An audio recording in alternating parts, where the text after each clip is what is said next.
जय गुरु जी। शुक्राना गुरु जी। सारी संगत को जय गुरु जी। आज मैं आप सबको बताऊंगी, बहुत संगत को अपने जीवन से शिकायत होती है। वो सोचते हैं कि उनके जीवन में सिर्फ दुख ही दुख भरे पड़े हैं।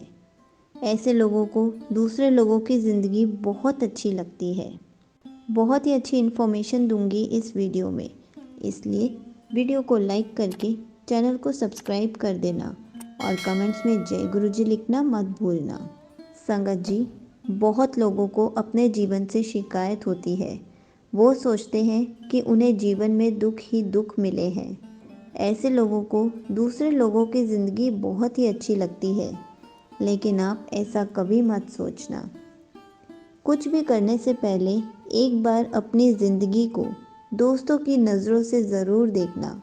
अगर आपने कभी भी अपनी ज़िंदगी को दूसरों की नज़रों से देखा तो आप पाएंगे कि आपकी ज़िंदगी दूसरों से बहुत ही ज़्यादा अच्छी है। इसलिए कभी भी दूसरों की ज़िंदगी को अच्छा नहीं समझना चाहिए। जितना आपको मिला है उसी में संतुष्ट रहना चाहिए, ये सोचकर कि आपकी ज़िंदगी बहुत अच्छी है। इसी को मैं एक सत्संग के थ्रू समझाती हूँ। एक आदमी का घर शहर से दूर एक छोटे से गांव में था। उसके घर में किसी प्रकार की कोई भी कमी नहीं थी, लेकिन फिर भी वो खुश नहीं रहता था। उसे लगता था कि शहर की ज़िंदगी अच्छी है, इसलिए एक दिन उसने गांव के घर को बेचकर शहर में घर लेने का फैसला लिया। अगले ही दिन उसने शहर से अपने दोस्तों को बुलाया जो रियल एस्टेट में काम करते थे। उसने अपने दोस्त से कहा, तुम मेरा ये गांव का घर बिकवा दो और मुझे शहर में एक अच्छा सा घर दिलवा दो। उसके दोस्त ने घर को देखा और कहा, तुम्हारा घर इतना सुंदर है, तुम इसे क्यों बेचना चाहते हो? अगर तुम्हें पैसों की ज़रूरत है तो मैं कुछ पैसे दे सकता हूँ। उस आदमी ने कहा, नहीं नहीं, मुझे पैसों की ज़रूरत नहीं है। मैं इस घर को इसलिए बेचना चाहता हूँ क्योंकि ये घर गांव से बहुत दूर है। यहाँ पर शहर की तरह पक्की सड़कें भी नहीं हैं। यहाँ के रास्ते बहुत ही ऊबड़ खाबड़ हैं। यहाँ पर बहुत सारे पेड़ पौधे हैं। जब हवा चलती है तो पूरे घर में पत्ते फैल जाते हैं। ये गांव पहाड़ों से घिरा हुआ है। अब तुम ही बताओ, मैं शहर क्यों ना जाऊं? उसके दोस्त ने कहा, ठीक है, अगर तुमने शहर जाने का सोच ही लिया है तो मैं जल्दी ही तुम्हारे इस घर को बिकवा दूंगा। अगले ही दिन सुबह के समय वह आदमी अखबार पढ़ रहा था। उसने अखबार में एक घर का विज्ञापन देखा।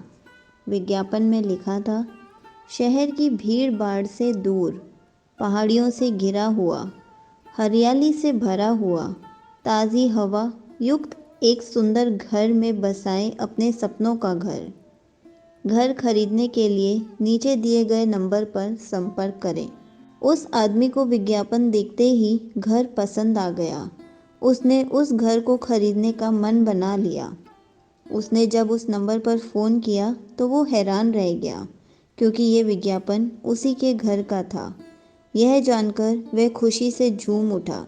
उसने अपने दोस्त को फ़ोन लगाया और कहा, मैं तो पहले ही अपने पसंद के घर में रह रहा हूँ, इसलिए मुझे मेरा घर किसी को मत बेचना, मैं यहीं रहूँगा। संगत जी, इसलिए कहा जाता है कि लोगों को अपने जीवन से शिकायत होती है। वे सोचते हैं कि उनके जीवन में दुख ही दुख भरे पड़े हैं। ऐसे लोगों को दूसरे लोगों की ज़िंदगी बहुत ही अच्छी लगती है और गुरु जी को अपनी ज़िंदगी के लिए कोसना शुरू कर देते हैं कि मुझे ये क्यों नहीं दिया, मेरे पड़ोस वाले को तो सब कुछ दिया है, मेरी दोस्त को तो सब कुछ दिया है। लेकिन आप ऐसा कभी मत करना। कुछ भी करने से पहले एक बार अपनी ज़िंदगी को दोस्तों की नज़रों से ज़रूर देखना। अगर आपने कभी भी अपनी ज़िंदगी को दूसरों की नज़रों से देखा तो आप पाएंगे कि आपकी ज़िंदगी दूसरों से बहुत ही अच्छी है। इसलिए कभी भी निराश होकर गलत मत सोचना। गुरुजी सबको अलग अलग तरीके से ही समझाते हैं। गुरुजी बहुत अच्छी चीज़ें देते हैं। सारी संगत को कोई ना कोई खूबी, कोई ना कोई अच्छी चीज़ ज़रूर दी होती है। फ़र्क इतना है कि हम उसको समझने में बहुत टाइम लगा देते हैं। हमें अपनी चीज़ों से ज़्यादा दूसरों की चीज़ें पसंद आती हैं। अपनी लाइफ से ज़्यादा दूसरों की लाइफ पसंद आती है। अपनी फैमिली से ज़्यादा दूसरों की फैमिली पसंद आती है। लेकिन सामने वाले की नज़र से देखा जाए तो हमारी फैमिली ही सबसे अच्छी होती है। इसलिए सबको अपनी अपनी चीज़ों की, अपनी फैमिली की और अपनी लाइफ की हमेशा कदर करनी चाहिए। कभी भी सामने वाले से कोई तुलना नहीं करनी चाहिए। अगर आपको गुरुजी से रिलेटेड कुछ भी पूछना है तो आप कमेंट्स में पूछ सकते हैं। मैं उसका आंसर कमेंट में रिप्लाई करके या फिर वीडियो बनाकर ज़रूर दूंगी। जय गुरुजी, शुक्राना गुरुजी।